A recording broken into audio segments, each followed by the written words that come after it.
Abraham Stoker was an Irish-British writer primarily remembered for having written Dracula in 1897, his other works somewhat ignored due to Dracula's ubiquity. Born in 1847 in Clontarf, Dublin, the son of Abraham Stoker and Charlotte Mathilda Blake Thornley, he was educated at Trinity College Dublin. Later he became a theatre critic for the Dublin Evening Mail. In 1878 he married Florence Balcombe, who was formerly pursued romantically by Oscar Wilde, which caused a bit of a rift between the two men for a time. In 1878 Stoker became the manager of the Lyceum Theatre in London, a post he held until 1898. He died in 1912. The Lair of the White Worm was Stoker's last novel, published a year before his death. To be upfront, this is a review of the cut down and edited 1925 version, and not the original version from 1911. It is possible that version is superior. However, there are many silly episodes in the text, which wouldn't make any more sense even if the book was longer.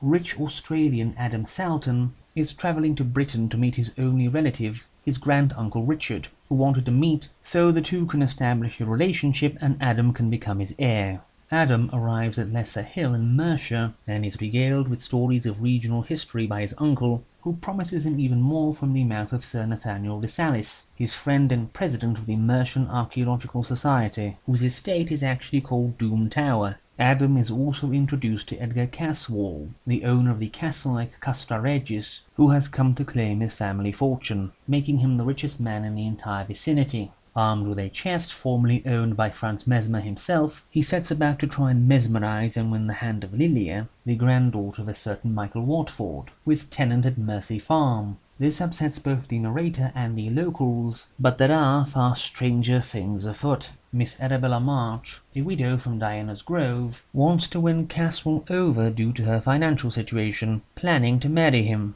Now, Caswall, already under the influence of Olanga, his black African servant and Obi-Man or sorcerer, with Lady March's added ministration, goes insane. He spends all his time fumbling with a kite, to which he attaches scraps of paper and various other things he finds in Mesmer's chest, and by raising and lowering this kite, he seems to attract and control huge flocks of birds. At the same time, poisonous snakes start appearing at Lesser Hill, though they had never done so before. And from these events, and having met Miss March briefly, Adam comes to the conclusion that Miss March, a widow known about the country, to whose origin or family there appears to be no mystery at all, is somehow an ancient giant white worm, while also going around town having tea and trying to marry Edgar Caswall. And Adam's uncle believes him when he says this, not requiring any proof at all, the two conspiring to somehow unmask her. The novel is kind of a train wreck. There are weird occurrences and the finale is well executed, but there are so many bizarre moments.